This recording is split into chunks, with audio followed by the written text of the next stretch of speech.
And we are live. Hope everybody is doing good today. It's interesting because we used to have a decent intro before the software we're using, StreamYards, decided that they wanted to lock that behind a paywall. Womp womp. But at least you guys get to see our ugly mug sooner, or at least my ugly sandwich mug. How are you doing over there, Black Knight? I'm doing well. I had for a chance I had a less tiring day today. As you all know, I have been on the move during exhausting renovation of my place, and only recently I have moved back. And as you know, following an extensive renovation, you need to assemble, disassemble stuff, move stuff, carry stuff, and now only the cleaning is left, which is sometimes it's a monumental task, especially for an old knight like me who has um, been hit in the knees with a warhammer. Yeah, Yikes. yeah. So How does one get hit in the knee by a warhammer? well, mm, it's the comparable force of a vehicle Yeah, that'll do it. hitting you in the knee. Yeah, and then another one hitting you in the other knee. So yeah, that's pretty much it. I was guessing was Uh, like the scenario, but R.H Snow, welcome to the stream. Hope you're doing good. I am doing fantastic. Do you know why? Why is that? Because I have a fully operational Wonder Bunker. It now has Ooh, running water. Okay, so y'all know my big saga where I was living in the Quonset hut and I'm like, darn it, I'm just going to live in it. I don't care. And I was off grid basically with my little, like sawdust toilet and everything, totally off the grid. That's super awesome. But I now have hot water, a shower, my little like washer dryer combo that is ventless, and a laundry sink, and a super fancy little drink fridge that has all my cold drinks in it. And I am living the high life. And I swear to you, I am so happy right now. You're a grown up when you're excited because you have a washer dryer. yeah. it is Uh, one of those grown up things to get excited about. That's for sure, and yeah. useful. Yes. I'm so excited. But the fact that it's ventless, I don't even know how it's supposed to work. Like I'm used to like drilling a hole in the wall and putting a Yeah, tube out of it. It's tech magic. It is. Yeah, It's magic. It's yeah. magic. I'm living in magic land. And so I'm Don't really fingers excited. just crossed. just don't forget to like clean it, empty the what was the thing, the Oh, the lint trap. Yeah. yeah, the lint trap, and it probably Yeah, has like a container where it gathers all the water, Oh, yeah. all the moisture. Yeah. fingers crossed because I got some of those new washer and dryer combos about Uh-huh. 5 months ago, and after 1 month it broke down. Had to replace both of them. After another month, the replacements Ooh. broke down. And then Yeah. after the Ooh. third time, a completely different brand but modern broke down. We went out and we bought some like 30-year-old Yep. washer and Yep. dryers, no Yeah. problem whatsoever. Yep. Yep. No, no, no. The oldest ones actually are the best ones. We simply don't have Yeah, room for it. So I'm kind of hoping this will be they are decent. big. Now I got these. This one is like called the Equator. It's actually out of a Houston. And Oh, so it, but it, what kind did you get, James? I don't remember. It was a Was it while what? ago. Was it one of the top loading ones where like you put it in the top? Yes. Yeah. Okay. So that. What Well, go ahead. one of them was top loading, the other one was side loading. Yeah. Well, this one is like I spent extra money on it, so we'll see how it is. This got good reviews on it. Hmm. So I'm like, okay. The bad reviews were where people forgot to forgot to remove the bolts, like where you have the whatever the shipping bolts Yeah. where you put them in, and they were Yeah, I like, "It's heard about shipping, it those. won't turn." I'm like, yeah, you have to remove those. So I'm hopeful that this is a pretty good buy. If it's not, it's under warranty, so yay for us. But There you go. yeah, no. So yeah, I'm hopeful. So I'll let you know how it works out, because if it works out, it's a game changer. If not, I can always put a combo, like one of those ones where they stand on top of each other. I Yeah. do have room for that if I have to, but I really don't want to do that because I just bought this thing. So I'm Yeah. hopeful. Please pray for me, because I'm so excited though. I'm going to do a load of laundry tonight. I'm so happy. There you go. Now, Black Knight, you're back in town after a lovely fix or a lovely renovation, which you're still in the middle with right now. How are you doing?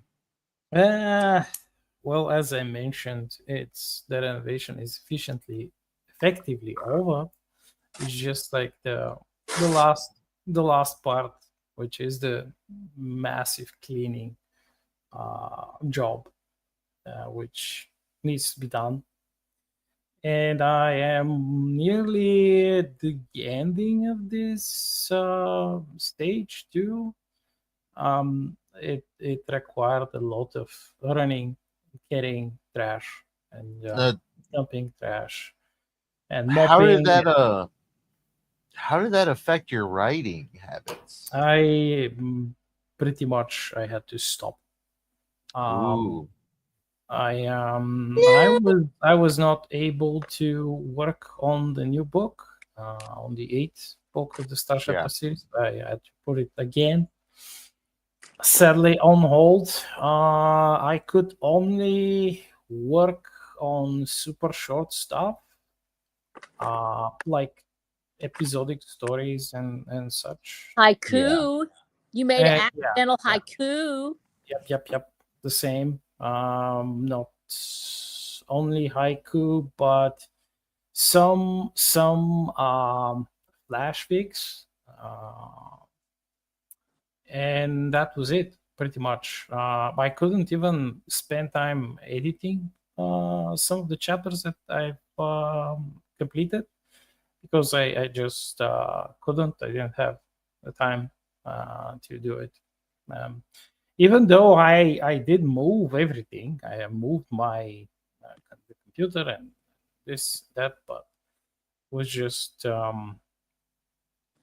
wasn't um, there wasn't any time for me to do it. I was Yeah. doing other things. I had to constantly run on around and uh, come here and go back there and do some chores. As you know, this is the renovation. You have to deal with contractors. I have to order stuff. You have to make sure that it's uh, it's everything is okay, and the contractors are not doing crap behind, not pulling any crap behind your back, even though they somehow were still able to inflict damage, What? break stuff, um, and we had to spend some time and money to fix things that they broke, to fix the things that they broke after them. So yeah, that's Wow. at least that's over. Well, I hope they paid for what they broke. Nope. Oh no. Wow. Is For that real? normal down there? Is that how it operates? No, it's not normal. They just managed to weasel their way out of it. No, I'm sorry. Yeah. That was one of the reasons we went and did. I mean, I know this took forever. This part took forever. But literally, it's my husband and his best friend and me when I'm like functional enough to do it. And I was like, that's why it took so long. And it was like, but it's all cash on the barrelhead. It was us buying it right up front. And we did it ourselves. But the thing is, it's limited to what we have the skills for. So it's a whole different journey, because you literally can't, you can't go and afford people to come in and do it. But at the same time, I don't have that experience of somebody else breaking it. I break it. It's my job. So I'm the one that messes it up, but it's on me. And I know what I've done, and I usually will say, okay, we got to replace that. We got to do this thing.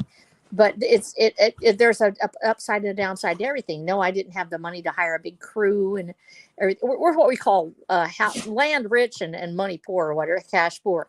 We have land, we have a home, we have all this stuff, but we don't have a lot of cash. And so I'm like, dude, how are we going to do this? We had to do it ourselves.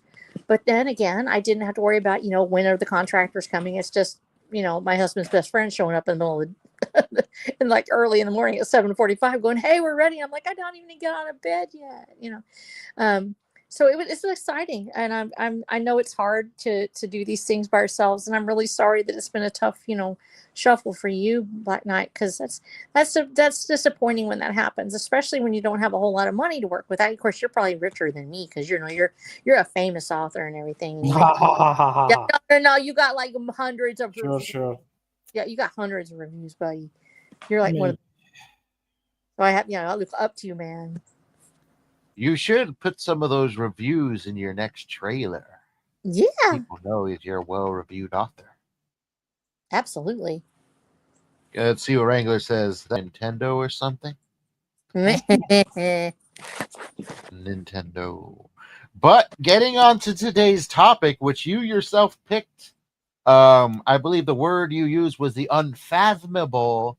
And I actually asked Grok. I took the definition you gave me and fed it through, and it shot out the word anomalies, which I think both of those are actually pretty good. I suppose an anomaly would be unfathomable to an extent. Oh, yeah. Yes. Now, this seems to be a topic you kind of like, because I remember us possibly talking about this before, or at least you bringing it up. What about the unfathomable attracts you? Well, it's a multitude of aspects to it that often attracts the reader and the author, and pretty much everyone who is interested in anything interesting ever. This is the day of the caveman and cavewoman painting shit on the walls of the cave.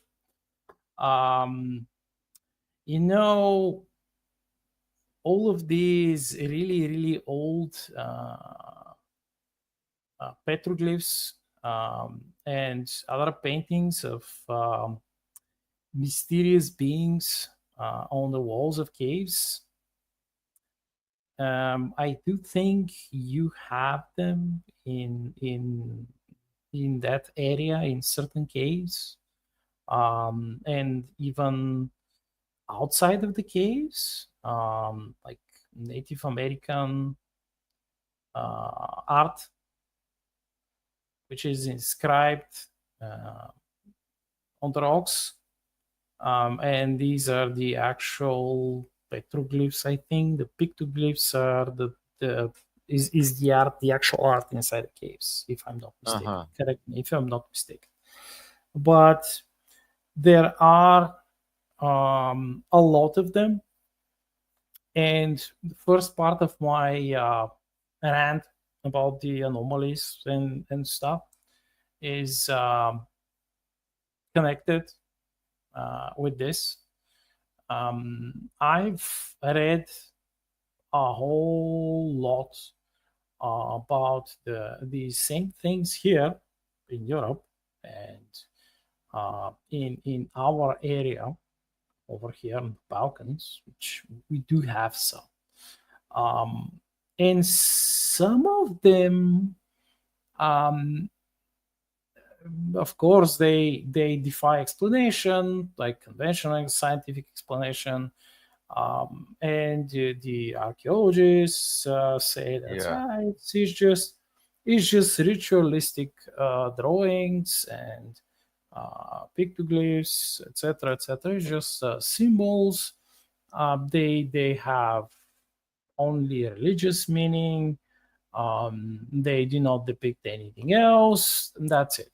But some researchers would not agree, even though they too have no concrete explanation, like scientific explanation. They actually have another thesis. Then they believe that the bulk of these things were actually events or anomalous events, if we can call them this, which people have observed, and them being primitive tribal people, they had absolutely no knowledge what they were seeing, and even though they had no knowledge and they could not explain what they were seeing, they had their human, and of course they're curious, and they had to commemorate what they saw for posterity, and they actually made carving, cave painting, or whatever. Like they did that, and the same happens in North America and South America, and pretty much everywhere. And there is a symbol,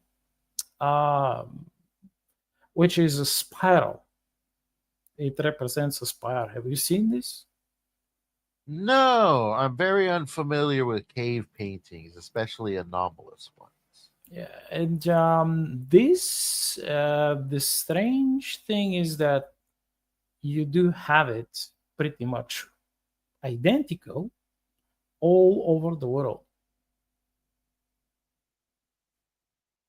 And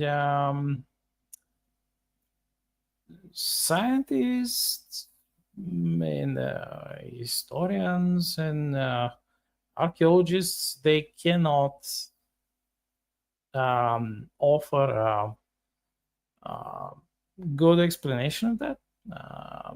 Some cultural anthropologists, they assume that it was a religious symbol which symbolizes eternity, and that because tribal people were often nomadic, that they actually shared this knowledge, this religious knowledge, and it spread around the world. But I mean, to a certain extent, you could say that it's a logical explanation, but there is a huge problem with that. Is that there are certain peoples around the world which made depiction of this spiral, and they have they never had any contact with other people. So that's an anomaly for you, which, if I remember correctly, similar motifs being used in quite a lot of different types of media, not just literature, but also games and TV series and movies, etc. So this is one of the aspects that all of these, and this is just one small, tiny example of such anomalies in history and archaeology, and pretty much the development of humanity across the world, slow and gradual climb to greater and greater levels of civilization. This is one among many such anomalies. It's just a small bit, but it's unbelievably interesting, and it draws a lot of people to it. As I mentioned, not just writers, authors, but readers, and all kinds of people from all walks of life. You can't say that it's just like, oh, it's the alternate history, or let's say quote unquote conspiracy theories, or like fiction authors, or authors who dabble in the mysterious and paranormal, who are interested in this. No. Yeah, so that's my intro, so to speak. Oh, okay. So that inspired the topic at hand. Huh? You got something to say, Snow? Yes, actually, I've got my dogs running wild over here, so I'm trying to keep them quiet. But I'm fascinated with what he's talking about with anomalies. First of all, anomalous to anyone is something out of the ordinary. It's nom. It's a normally, almost like an abnormality. It's an it's not something you count. It's anomalous. And so you say it's outside your range of experience. So for any of us, there are things that are anomalous to us or that are unfathomable. And I actually prefer the word unfathomable because I can't wrap my mind around it. And it's because it's simply outside my own experience. And maybe there are things that we can spend our entire lives thinking about that we'll never be able to grasp. There are other things that simply because we haven't experienced it, we don't have the ability to really get in touch with it. And so that's one of the reasons why these subjects fascinate me so much, because for each of us, we have our own unfathomable thing. We have our own thing that we cannot wrap our mind around. And it's different for each person, for each culture of what we believe that we can understand. There are cultures, for instance, in societies where they seem to be very in tune with what they believe are spiritual or philosophical questions that other societies are like, oh, we don't even think about that. Deep discussions about theology or the literature and mythos of a people and a culture can be anomalous to a person who's never even thought about it. On the other hand, laying a brick wall is unfathomable to someone who actually hasn't done it, especially if they do it wrong and they thought they did it right and then it falls over later because they didn't have it running bond or whatever. So it's everything. First of all, there's for each of us, there's a particular thing that's unfathomable to us. And so it's as unique as the person describing it. But I love what Black Knight's talking about, because to me, those mysteries of the past, some of them are so unfathomable to me. I was just looking at a photo that I cannot find a match for it, but it appears to be a Saharan cave painting. And there's a gentleman pointing at it, and it's not AI, it's verifiably, it's a photograph, probably from National Geographic, I believe, because it appears to be in that style, or Smithsonian. But the man is pointing at a cave painting, but it appears to be a cave painting of the Eye of God, which I believe is located in Tanzania, if I'm not mistaken. And it looks as if it's being seen from outer space, possibly a map. And the fact that he has this on the side of a cave painting, that it's something that we would consider to be an advanced art.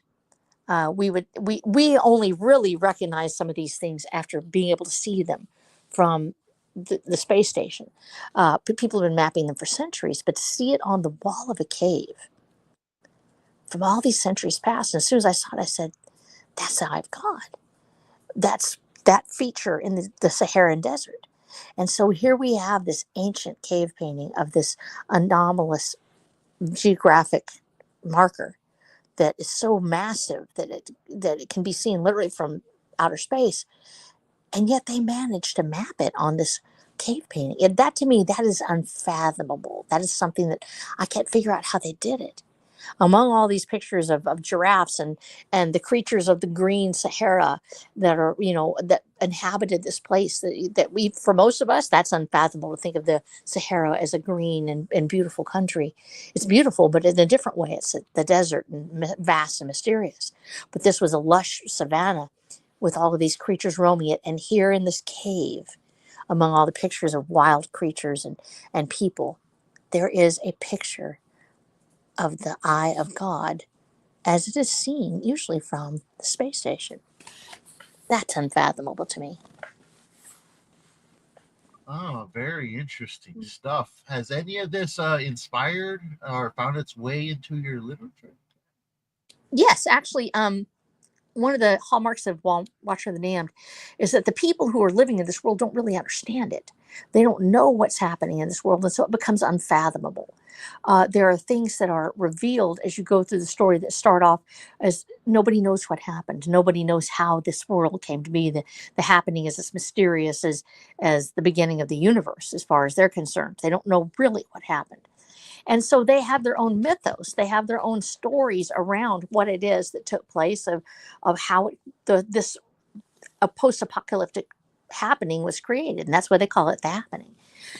And to find out as they go through the books, and Gran is actually reading now, in book 3, for instance, there's a huge reveal where we actually see the world open up into this three-dimensional event that takes place in the past, and who is there to explain some of the things. And they're comparing it to what they thought they knew. When you get in that place, you have to have been through that in your life to understand how to write it. To be in a particular point where you don't understand what's happening, why are we here, and how did we get here? And then to find it opened up before you like a vista where you go, oh my gosh, I see it. I finally see this thing.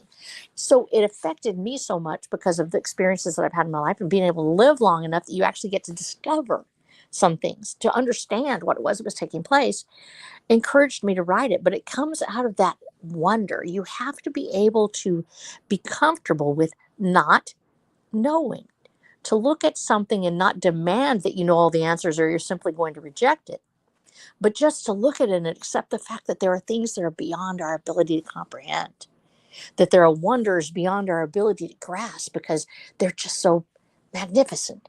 To realize that there are colors in the universe that we cannot see, but they're still there. Those colors exist.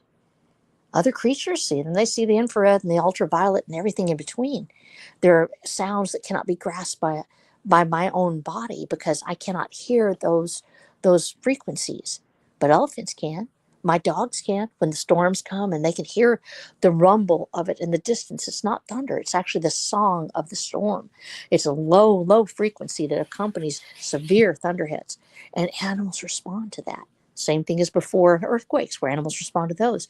Though the ability to grasp that there is mystery, that it is not a terrible thing for me to not understand. It's not bad that I don't know it.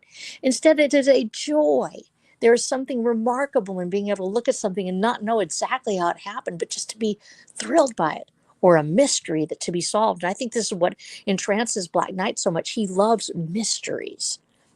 He loves the things he cannot yet discern. And that shows in his writing. It shows in how he creates his worlds. And the same thing with you, James, when I see it, where you have these little intricate details. If Black Knight does the grand scale, he does this great, big, huge thing.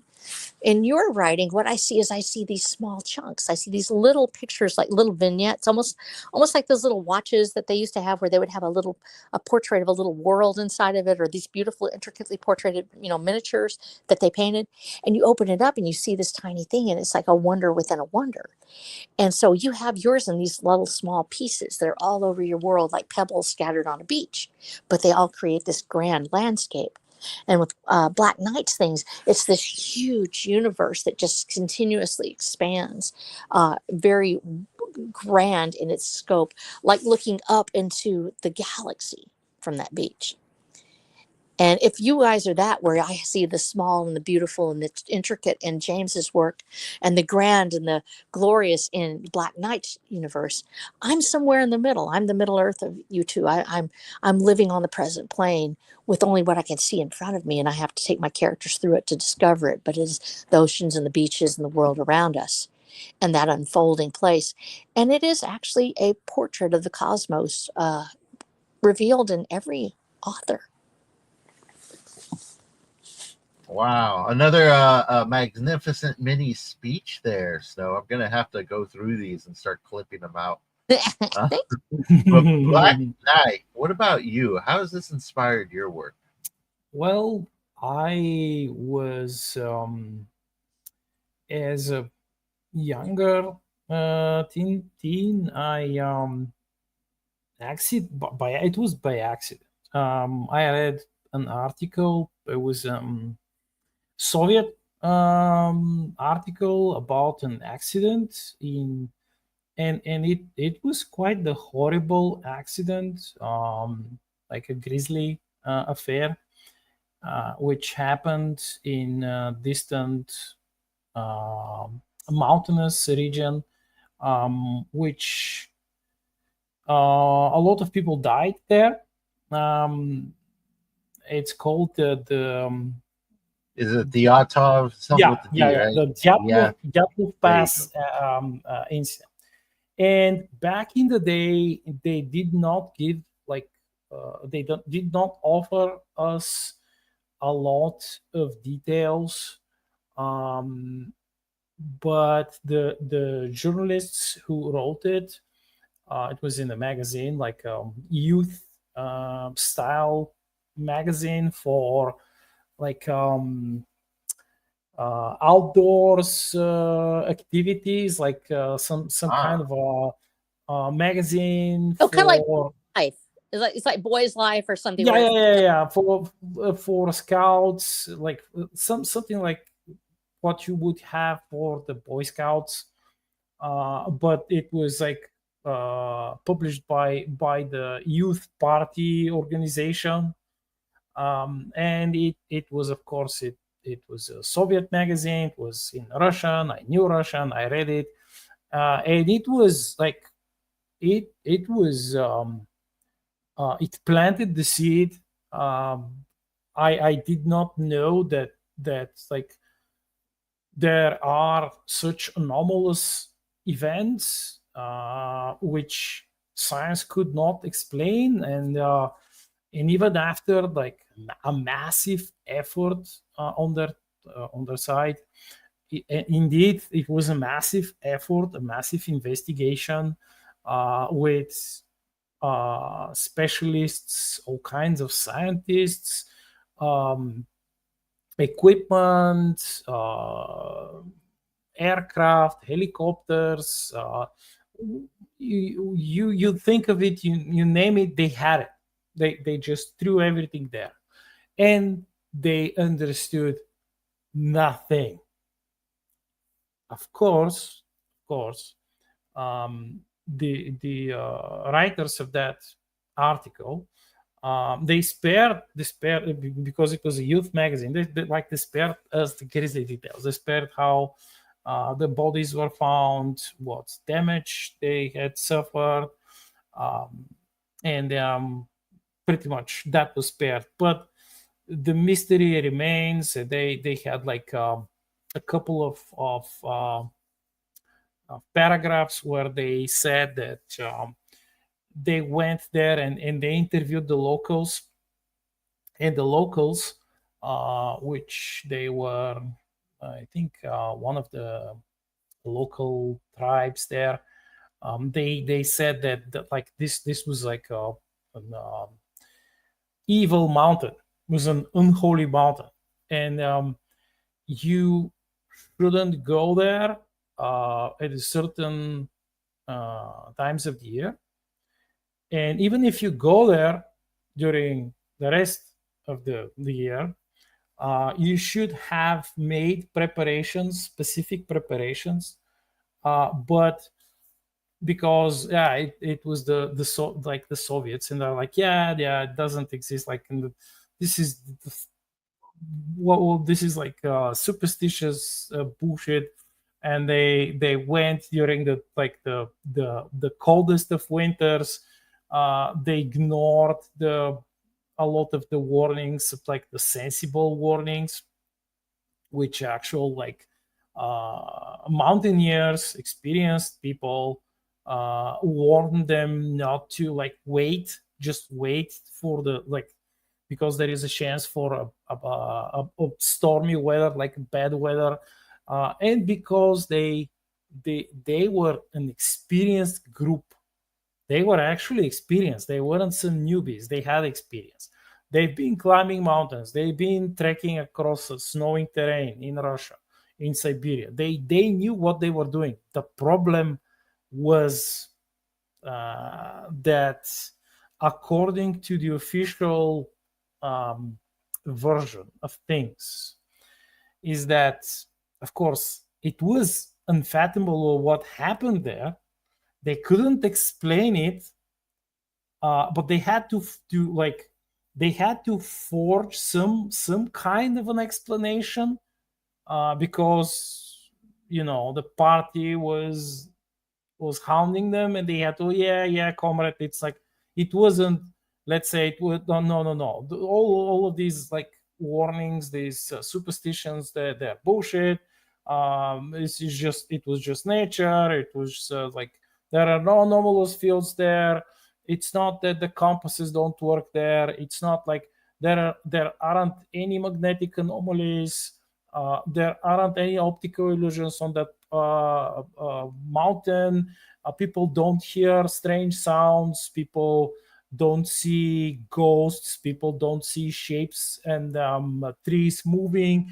And like, no, everything is fine, comrade. Like, it was just like, it was a big error on their side. They went there. They made a huge error. And they basically, it was their fault that they died. But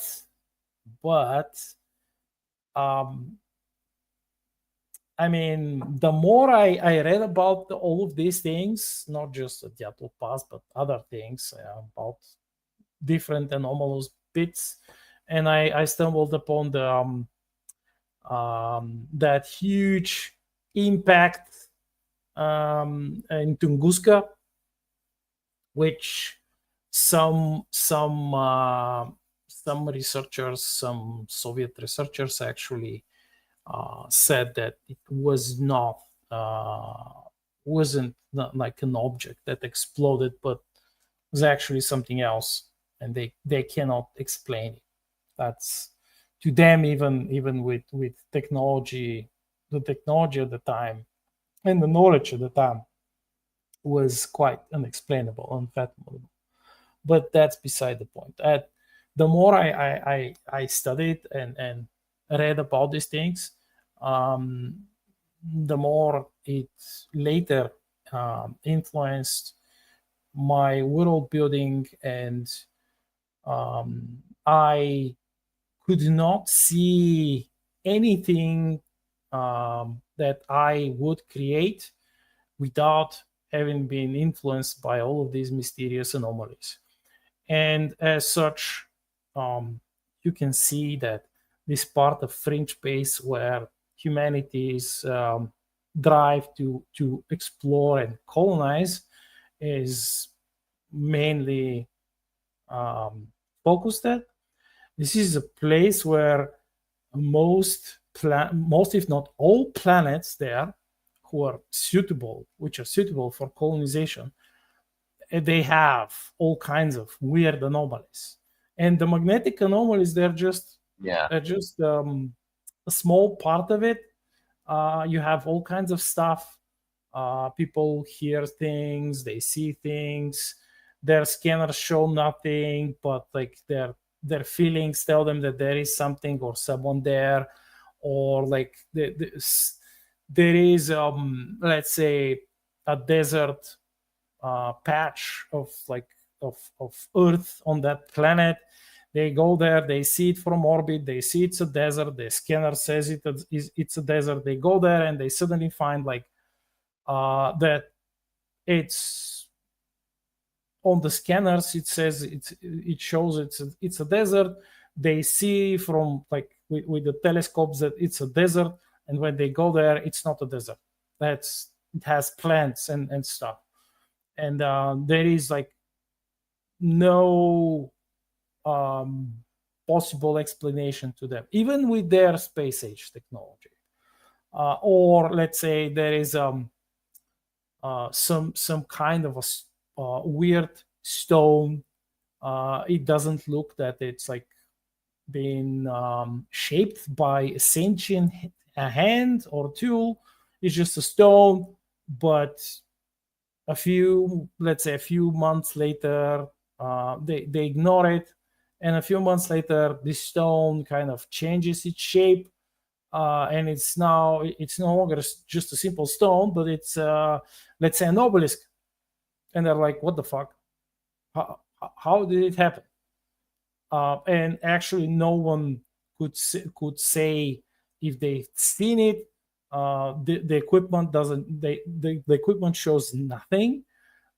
They try to study it, and it's nothing works. And they eventually say, "Okay, fuck this shit. Like this is like, it's not killing us. We're not going to poke it because we are not idiots. It's just there. It does nothing to us. Let's just observe it. Don't and that's it. It's a total mystery to us. It's unfathomable. It's impossible for us to discern what the fuck does it do. It physically or any, like, there is no bad um there are no bad effects. We don't feel worse every day, or like we're not developing any illnesses or anything. So yeah, okay, we that's a mystery. We'll just leave it there, and eventually one day we might develop something, or like think about something that we can't um, think about now, and we will understand how it happened.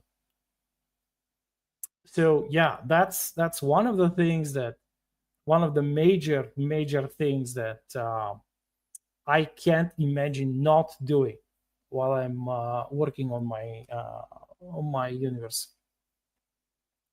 Well, it definitely helps build that intrigue and mystery, especially in a space setting, which I think is ripe for that.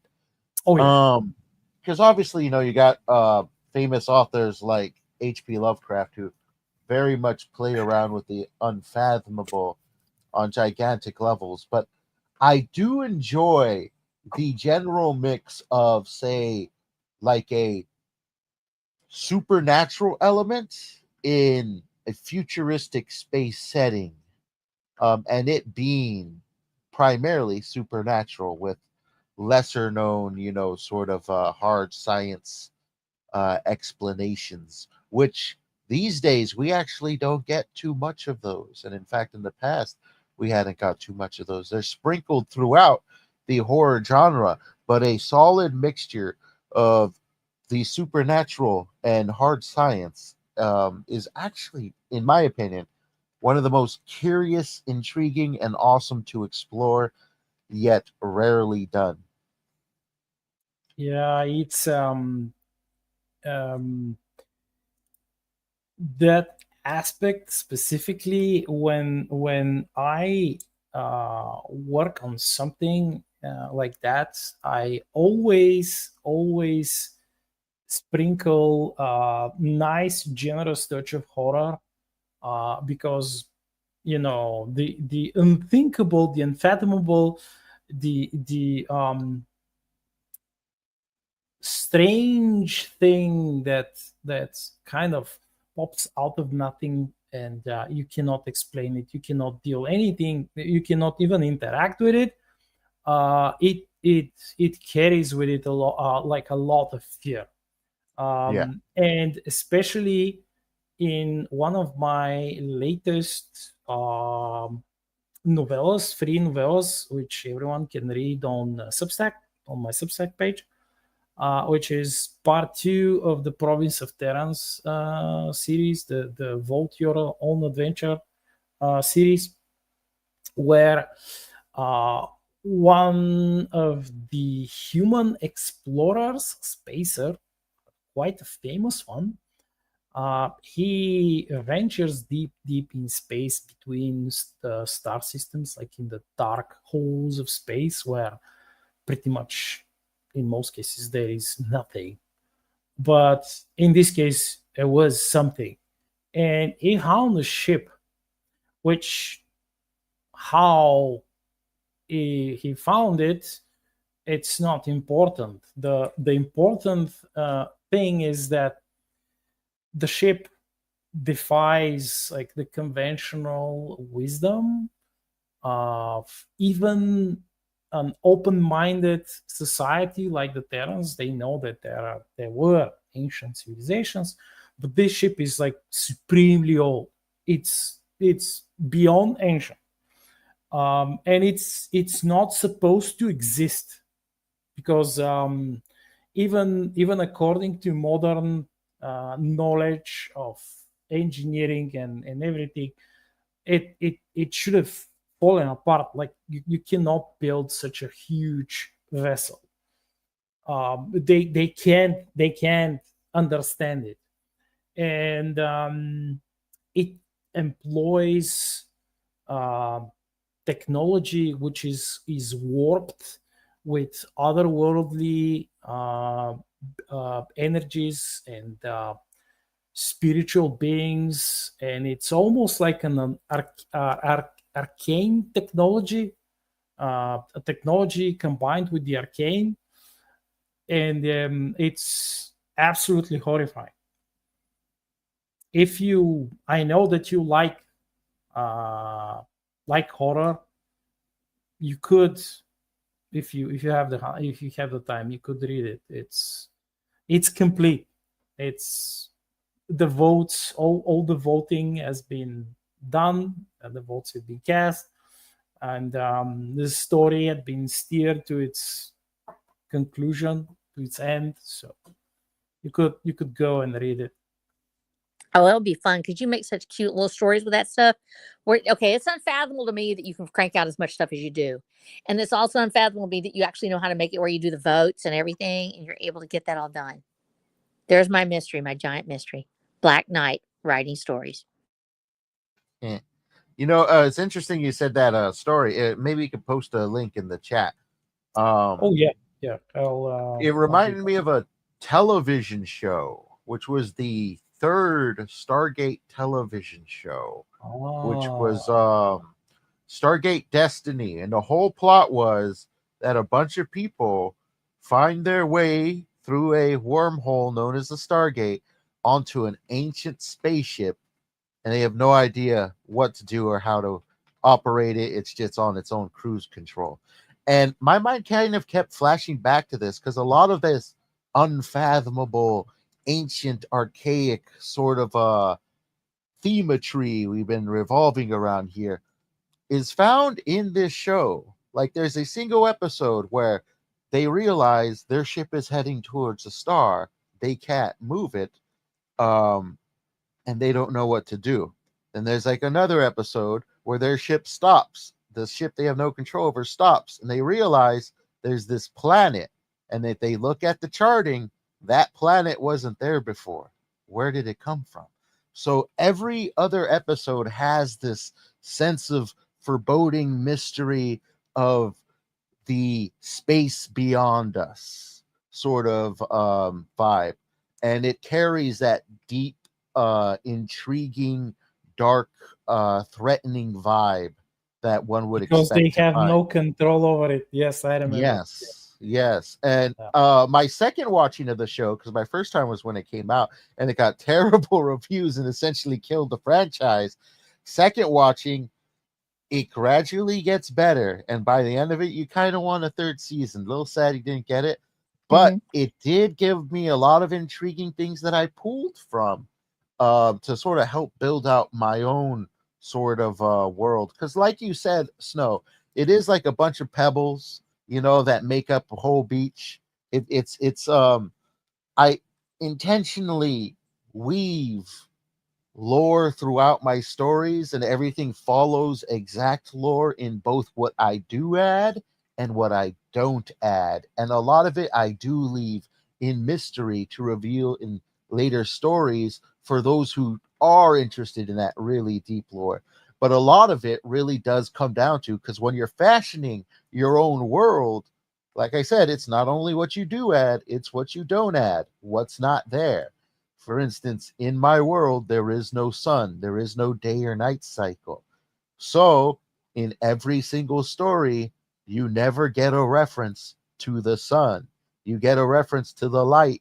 You get a reference to light rays, but you never see the word sun. You never see the word star. Yes, Exactly. And you go throughout, and eventually one story, it's currently being written, you know, it exposes all this through storytelling.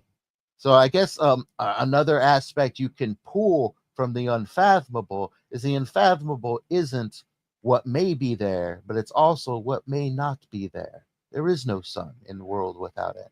You get no reference to sun in a world without it. And another great mystery of our own world that I found quite sort of inspiring, so to say, would be darn, it's like this ship, this famous ship. The name just completely left my mind right now. I got the last train out of Sandwichville. Um, Basically, a ship that was found perfectly okay, but just Mary everyone was Celeste. gone. There you go, the Mary Yeah, Celeste, I know about and it. I Thank was I you. Thank was and going it's I was going to ask any of you if you know mhm. about stories from the American folklore about ships like this, because we have stories Ghost like this in the ships. Black Sea. Yeah, the ghost ships, but they are quite different. That's they're not Ah, ocean going ships. It's different. In the Black Sea, you have a different dynamic. yeah, It's not exactly the same. So I was yeah. going to ask you about this. dude. Okay, There yeah, we go. my We got a dad. comment here. I want to read his comment. This is Yeah, a go ahead. fantastic series from Black Knight. Firehand is an epic storyteller. Read it. Sorry to Woohoo! interrupt you there, Yeah, Stone. yeah. I was. By the way, I'm just a note about the second part of the province of Terence. It's it's told like the narrator is actually the one who went there and explored the ship and came back. So Ah, real you cool. already know that he came back, but the insane, uh, crazy, uh, amazing, and interesting thing was that the readers actually voted for, because it's a vote your adventure story, but the readers actually voted for his choices. It was not a predetermined um, story. Like they could have steered him into like a failure. Um, well, they didn't, but that's one of the ways you can pull this off, because usually it's not like the stakes are not that high. If you know that, yeah, this guy is telling, or this woman is, they are telling a story like of their adventure. Yeah, it could like it could be really interesting, but you know that they're alive, they're there, they're telling the story. So part of the magic is lost. But in this way, by using this technique, it's it's not lost. Yeah. So about Excellent. those ghost ships. Yeah. Tell us about the ghost ships, and maybe next podcast we're gonna have to talk about serialized storytelling, Mhm. Okay, because I'm sure we could all pull a bit from that. i So can tell us i about can the ghost tell ships. you I can tell you about a ship which I'm not quite sure the name of, because it was a Turkish ship. It was a Turkish ship, and it kind of like it was a sailboat. Um, it was uh, it was a ship which patrolled um, patrolled for like, how should I put it, for escaping slaves, and it patrolled around Constantinople, the capital of the Ottoman Empire. And so the ship um, was the it was like the crew and the captain was they were notorious when they would capture like an escaped slave. they would flay them alive. Oh my gosh. Yes, they would flay them alive. They would, of course, torture them before flaying them alive. And pretty much it was, if you were like trying to escape, and most of these slaves, they were trying to escape with like tiny boats. They were hoping that they could reach like further away from Constantinople, somewhere to land and like hide in a forest or in a fishing village or something. Excuse me. But that ship was the crew was capable. They almost always caught every single one. One day, another ship found said this ship, the first ship. They found it, and the crew was missing. The ship was undamaged. I think one of the sails was torn or something.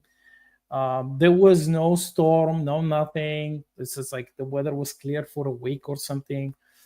And they began to like search.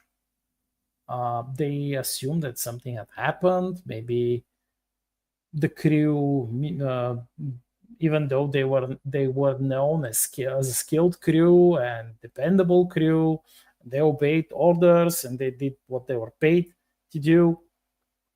And they were devout Muslims. They assumed that the crew probably had to, let's say, chase after like a bigger group of slaves, escaped slaves, and maybe they went ashore and maybe something happened. But all of this went out of the window when they found one of the crew's skin, which was played, obviously, and it was dangling on the rudder, the ship, and that's all they found. Of course, they panicked when they found the skin. They ran away and reportedly shot the ship with cannon fire and sunk it. And that's a bit of an apocryphal story because you didn't have like a lot of documents left from that time, especially about the different ships, because they most of these ships, they were pirated vessels. They were captured prize vessels, captured from different European states, like from Italy, Spain, and everywhere else. Like they had a lot of pirates, in the Mediterranean. And most of these ships, they were not built by the Ottomans. They were just sold to them by the pirates, and they weren't originally their ships. So that's why. Of course, they have like documents about how much they paid for certain ships, but that's it. At least I couldn't find anything. That's the story that I can share. Interesting and mysterious history indeed. Now I am curious, Snow, because you do live all out there on this big old chunk of land. Ever come across some unfathomable stuff or anomalies? Yes, and it's something when we talk about. Of course, I grew up in a very scientific family, and at the same time, they're very mysterious, for lack of a better word. Have a spiritual wonder of things, and that didn't used to be unusual. It used to be you'd have people that were spiritual and also scientific, as in John Newton and Galileo and other people. They didn't, they were had a wonder of the universe and a knowledge that there are things we cannot understand or see. and they're still out there. Much like I said with light, we don't see all the spectrum of light. We don't see the colors, everything that's there. We don't hear all the sound, and we can't understand everything. We don't know what these things are. I have on the backside of my property some very old trees, and of course, I've told you before how we lost some of them in a massive fire about 10 years ago. And of course, I was, love to go back there and love to walk around. And the trees themselves have their own personality, for lack of a better word. If you've ever been, and there are places in a deep forest where you actually can feel something there. There's I call it spirits of the wild, but it's not necessarily about spirits or ghosts. It's a personality of place, a vibration of where you are in the world, that you feel it. We talked about the mountains and how there's a way of looking up at a mountain, and at first you see it from a distance and you think how wonderful it is, it has its own mystery. But as you start to get up closer, you become in awe. You become somewhat terrified because this thing is so much larger than you realized it was. It has this feeling, but when you're actually up near the mountain, there is a certain frequency of Earth. And of course, we actually know that Earth is a geomagnetic force. And so there's a certain way that it seems to pulsate. It attracts lightning. There's a feeling to it that is only there when you're near the mountain. Same thing with the ocean. There are times when the ocean, you can actually feel the ocean. It's hard to describe it unless you've been there and you walk out on the beach. And when there are people around and everyone's there, it's different. There's a big vibe, a noise and the bustle of humanity. But when you're there alone at night and the waves are foaming and the phosphorus is foaming up and you come across it, you feel something that you don't feel when you're around everyone else. You're in tune with that vibration of the earth. Well, there's a place on the back of my land where the old trees are, where the mother ash lives, and she's the mother ash because she's the oldest one. You can tell she's very large, and there are her babies scattered all around, the saplings that grow down in the bottoms, and this mysterious junction of the seasonal creeks that come through when the rains rise. Once upon a time, it was actually probably a creek that continuously flowed, but the dams have been put in and the ponds are there. And so now it's dry some of the year, and then there's other parts of the year where it actually is flowing. And the little minnows come up and you can see them wriggling around, and the giant turtles, the snapping turtles, some of them 250 pounds apiece, come out to mate in this place.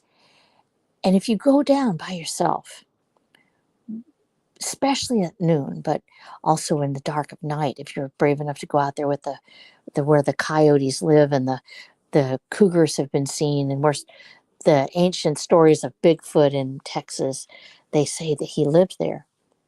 And you go to this ash grove, which the ash grove, as we know in English folklore, is very mysterious. It is a haunting of spirits. It's where the loved ones lived from the Celtic lore. And I have this ash grove on the back of my property where the mother ash lives.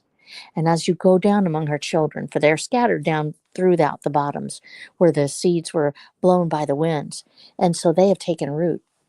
And when you walk out in there, there is a strange anomaly that occurs. The light seems to bend and it becomes almost prismatic.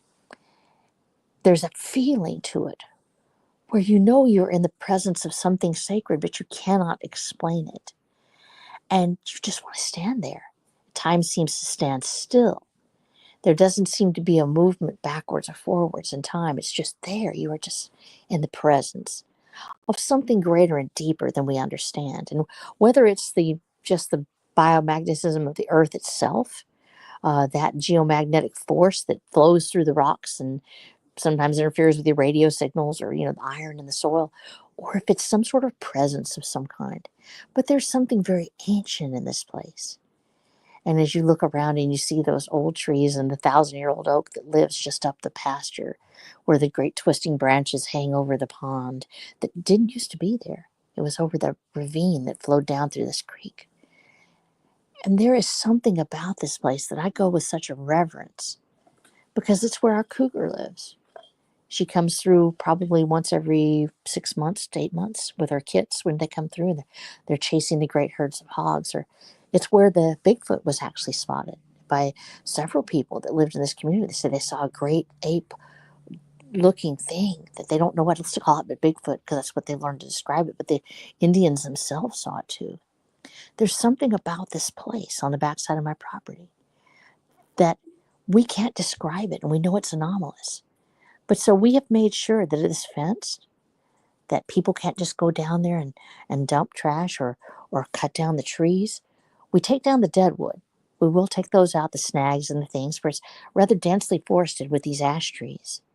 And they're very straight and tall because they're growing in a small area. But we don't cut the live ones. We let them stay because this is the ash grove and we know it's special. There's something about it. And we understand that we are privileged to see it.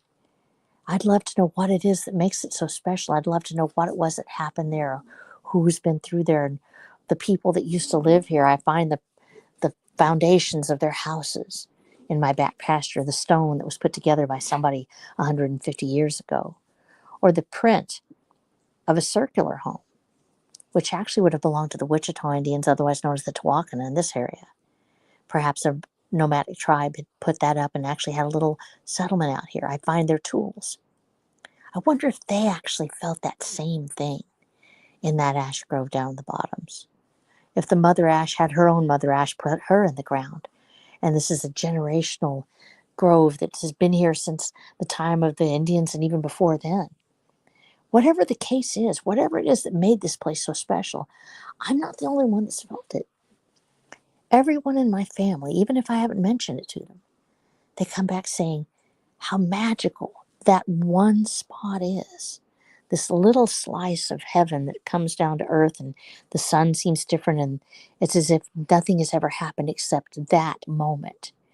There's something special about it, and I want to preserve that and take care of it, because I know that once it's gone, it may never return.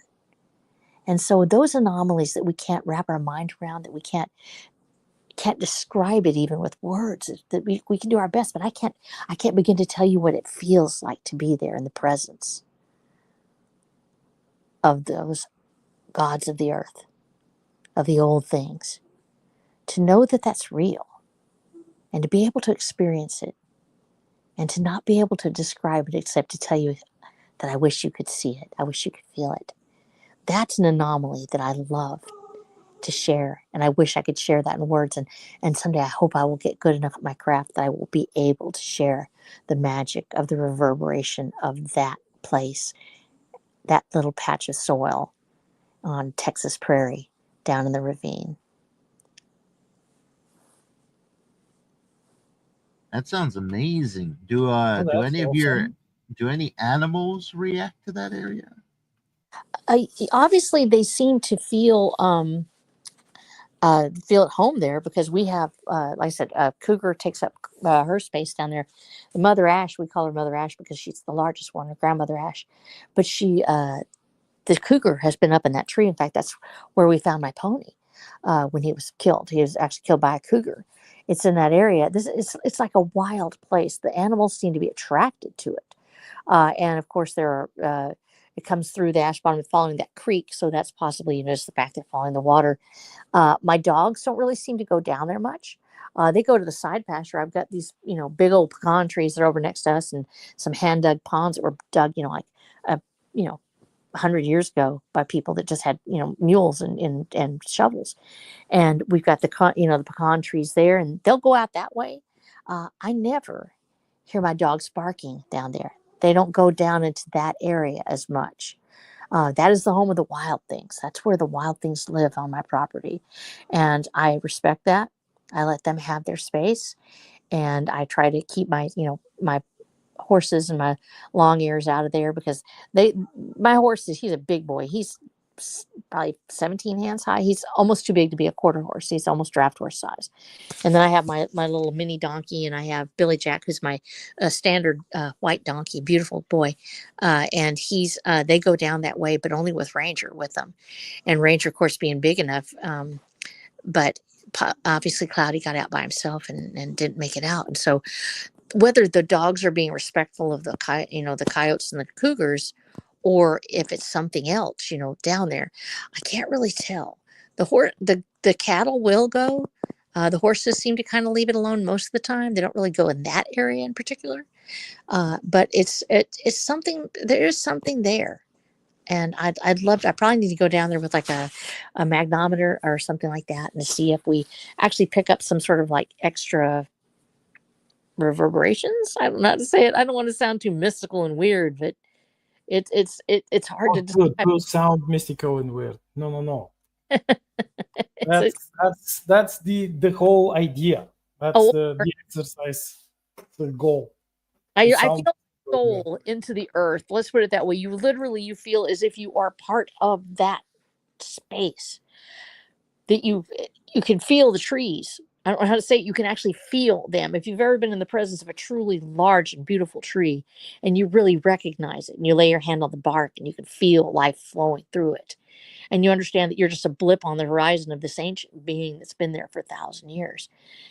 That feeling, that's what it feels like down there. And the trees around me aren't really that old. Those ones are very young. In a tree's life, they're 50 years old, 75 maybe maximum. And because so many of them weren't there in the early pictures, I actually have pictures of that land. There was a flyover like in 1955 or something like that, and I could see where the trees were. And my ancient oak is there. Before the ponds came in, my some of my other ones that are down at the bottoms where the other ponds were dug later, but most of it was cleared out. It was cotton fields up here where I am on this side of the property. The property rolls down to the creek. It actually has a ravine splitting it, and then there's another side up on the other side where some of the tribes lived. Actually, we have a wonderful ancient stone out there that's actually sandstone, and there are sharpening marks on it, where you can see it. It actually is an outcropping, and so it's a unique piece of property because the outcropping is on the other side, and we go back. I used to go back there quite a bit. I don't go as much now because it's hard for me to get back that far to walk it, but it's beautiful. And there's this giant rock on there, and you can actually see the sharpening marks, and you get to where you notice those things, where a person had used a stone tool to sharpen it on that sandstone, and to probably cut leather or something like that because it was suitable for that. And so we have this unique property. It was a wonderful place, and these ancient trees on it, and these different setups that are back there. And there are older trees back there, and there are older trees over obviously on my side of the my house side of the property where the big oak is. But then there's just this little ravine, and for whatever reason it has this, I said, this light bending quality to make you feel as if you are part of those trees, that you're part of that space. And you just, when you say literally becoming one with nature, if you've ever had that happen to you where you feel it when it hits, that's what's happening in that space. And it never fails to amaze me. I always think, maybe I'm just, reading too much into it, or I'm thinking people do read that. They'll literally psych themselves into feeling wonderful things. And that's actually a really good thing. We can do that. We don't have to be sad. We can make ourselves happy by just imagining wonderful things. But this is something that's happened to so many other people. We know there's something special about it. And it's sort of like a family secret. You go down there to revive your soul. Wow, that's special. Have he done any writing down there? I have not written down there actually. It's one of those things that I don't usually take my my devices with me. I just go down there and let it sort of reverberate with me. But I bring that back with me. The ability to be able to put it into words, to try to describe it, and to incorporate that into my writing, because my main female character, Rose, has that ability. She has a intuitive connection with that reverberation of nature, that frequency. That when we talk about the frequencies of storms and the frequencies of the earth, because the earth, like I said, is a geomagnetic force. It has those things flowing through it.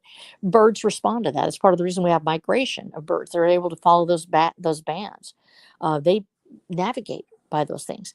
And so she has that same ability, and she feels that wonder. She experiences the earth in a different way. She's able to see actually colors that other people don't see. She's, because of her unique DNA, because actually our story is actually part of it is a geoengineering story. a bioengineering story. She's been DNA altered as an infant, embryonic. She's and that maybe spoilering a little bit too much. So if you have to cover your ears if you're reading the book, but she has the ability to see those things and to feel those things.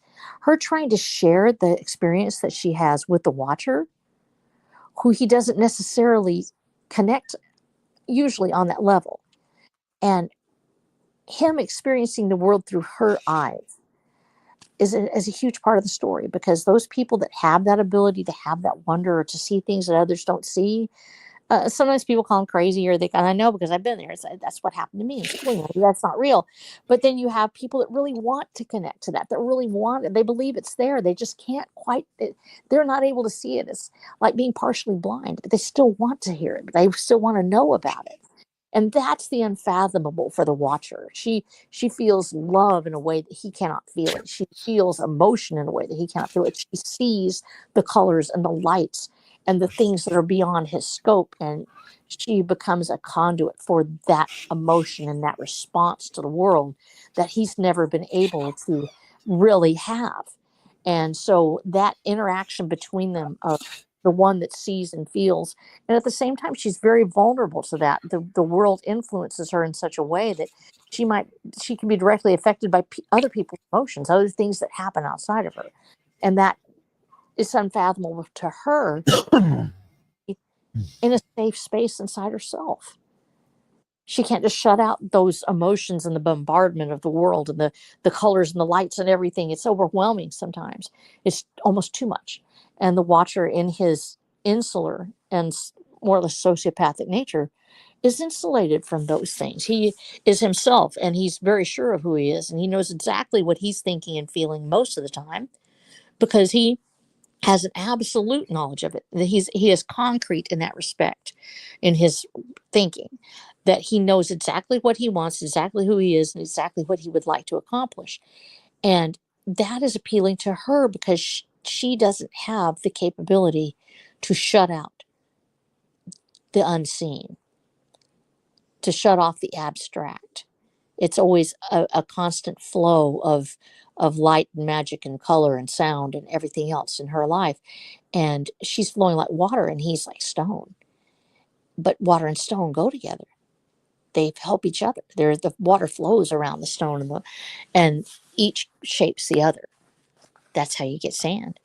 And so I think that interaction of the unknown and the unfathomable versus the known and the sturdy, the the the the structured, those two things go together so well, because that is the experience of the world. That's how we survive here.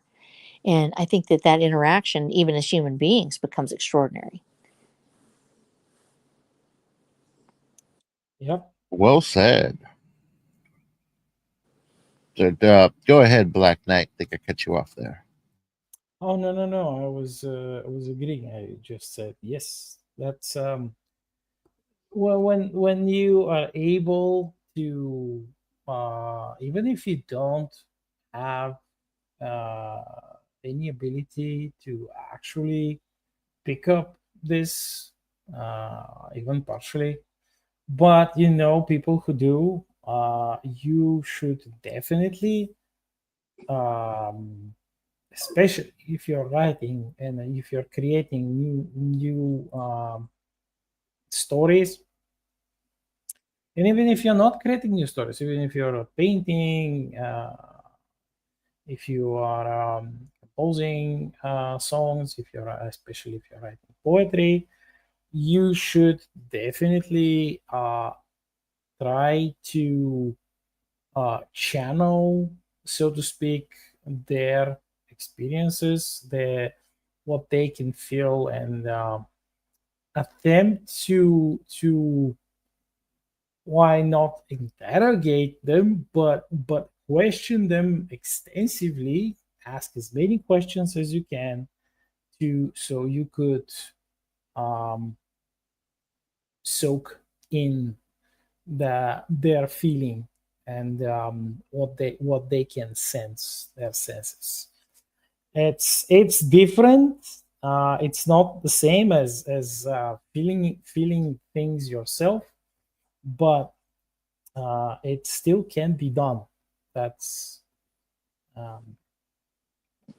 one of my teachers back in the day. She had a friend who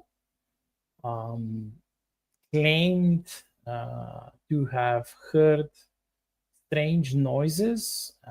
This is a link to what Snow mentioned about certain noises and colors that we humans are unable to see or hear. But there are some people who can see things and hear things while not in their entirety. They can still pick up things, and this is one of the other anomalous things that I forgot to mention earlier. It was about certain sounds which can be heard by only token few people in different areas of the world. I think it was like an episode or more episodes in the series about anomalies in the US, where there was a town where some people could hear specific noise, but nobody else could. And for many years, the sound equipment that they attempted to capture the sound with also could not pick it up until I think very recently, where they used like very specific equipment and they picked up an actual sound. So yeah, that all happened. So this teacher of mine, she and her friend, she was describing the sounds that she heard, and my teacher wrote a poem. I think she wrote a poem, but she never published it because it was back in the day, and they would have considered her crazy, even as like an artist, artistic expression and stuff. Yeah, that kind of reminds me of there's this YouTube channel I watched. Basically, a bunch of military guys send in sort of their accounts of the supernatural and the unexplained. How a majority of it turns into essentially just keep it to yourself, nothing happened, or just report something else for pretty much just similar reasons. In a very orderly institution, you can't necessarily be out there experiencing the unexplainable. But with that said, Black Knight, you shared some poetry behind the scenes that I believe that would be pretty good to share with the audience. Oh, well, Yay. I could read the today's Tanka poem if you want me to. Yes. Yeah. Just- Explain to the audience your poetry. Well, basically, I would either write a haiku, or it depends, or a shortish poem, classical shortish poem, or maybe a song. I mean, not only the lyrics, of course. But as for the tanka, which is like a older form of haiku, a longer form of haiku, which is the original haiku is 575, and tanka is 57577. And by this I mean the number of syllables in each line. So when I began writing tanka, It was when my first Vault Your Adventure story was jump started, and I made the decision to utilize the comments of the readers, parts of them, to write these specifically themed Tanka poems. And in some cases I use more, in other cases I use less, and there are cases like this one which I couldn't use pretty much nothing from the comments. So that's the background of these Terran Tuesday poems. Excellent. Now, do you publish these on Tuesdays on your Substack? Yes, as you There you know, go. I have been tagging you. Yeah. Yes, I'm tagging you in every single one. I There's like barely spend time on 1 Substack. tags. There are so And many tags. that is true. There is like a large mean, amount of tagging in Substack that's a there little is, overwhelming. but I mean, it's just one short, and it's beyond short. Like, I mean, the haiku is just 3 lines, and the tanka is 5. So I love it. I love your it's, haikus, pankas. so this one is themed of describing conquerors who are about to experience certain woes, and it is every single one of these, it's like it's like a door, like you're just opening the door a little bit, just a tiny bit, and looking through this opening, and taking a sneak peek at the next chapter, the next episode. And it is only because I can count like the overwhelming number of votes towards the next episode, the next chapter. So this one reads, "Who once pillaged graves, today they dream of conquests. Grant their lust for space, hungry for the Terran land. Soil their bones shall ever leave."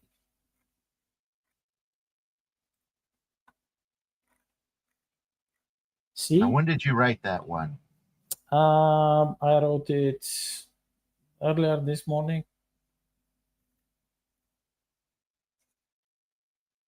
So you write them the day of. Yes, you know that. I think we talked about it. I may have mentioned it. Yeah. I wrote one for each Terran Tuesday.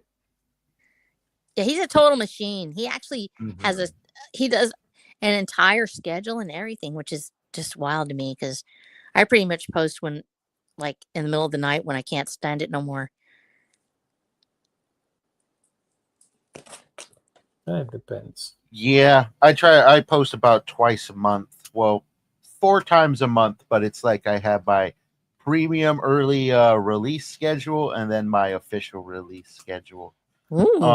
Yes, but we are closing in on the hour. Where can people find you guys? Start with you, Black Knight.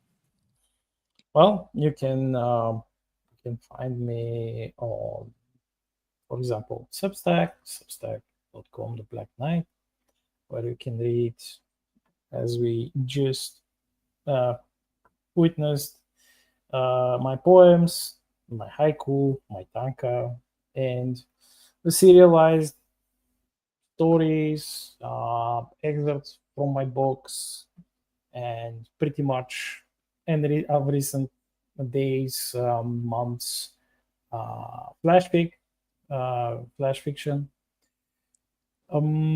And of course, you can find my books, all of my published books on Amazon, the Star Shatter series, including the 2 anthologies, The Mandate of Sword and Railgun, and the newer one, The Blood of Tyrants, and the books of the Valiant Autorian series,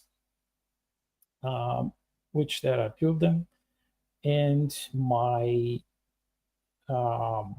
one and only so far Shadow Fantasy book, Lord of Bones. So, indeed, if you are on the look for alternate history, science fiction with lots of mystery, monsters, crypto beasts, ghosts, and the like, Star Shatter is for you. That's right. There you go. It's beautiful. How about you, Black Knight, Snow? Where can people find you? He's Black Knight and I'm Snow White. You can remember that. You can find me at watcherofthedam.com, where I have a 9-book series already. Actually, because it's 8 books with also the TTRPG and the World Guide with it. And I have the 9th book in the series, actually, which is the 10th book. It's really confusing because I made a break in there and had all the TTRPG stuff. And I have Hellbilly Highway coming out. I hope here we'll have the manuscript finished within the next 4 weeks, and I'll have it out, I hope, by the end of the year. So we are working on that. That'll be my second one that I published this year, actually. So I get to put those out, and I'm not a machine like Black Knight. I have this one series in me. It's right in there, along with you can find that at watcherthedam.com, and you can also find it on Amazon. You can find it in libraries around the world as well, because it's been added into the library, all the library software, and so it's now available to anybody in the world to read it. And you can also find me on my Substack at R.H Snow, otherwise known as the Double White of Doom, where I write my little one-offs and things. And I have it, usually it'll show up in the middle of the night or at some weird hour where I'll make some sort of strange comment or take a photo of the sky or make some sort of, little weird haiku at some point. And sometimes I actually have an essay and something to say on there. But I usually keep that for my weird things. And then I have my books and my, the things that go around my series, Watcher the Damned, at my main website. But I'd love to see you there. And if you want to see the rest of my work, which of course is the YouTube channel and other things, you can go to flow.page/RHSnow. That's flow.page/RHSnow. Excellent. Thank you all for joining us today. It's been a magnificent conversation. You can catch us here next week, same time. If you're watching this on the replay, give us a like, share with your friends, leave a comment. But we are out of here. Thank you very much.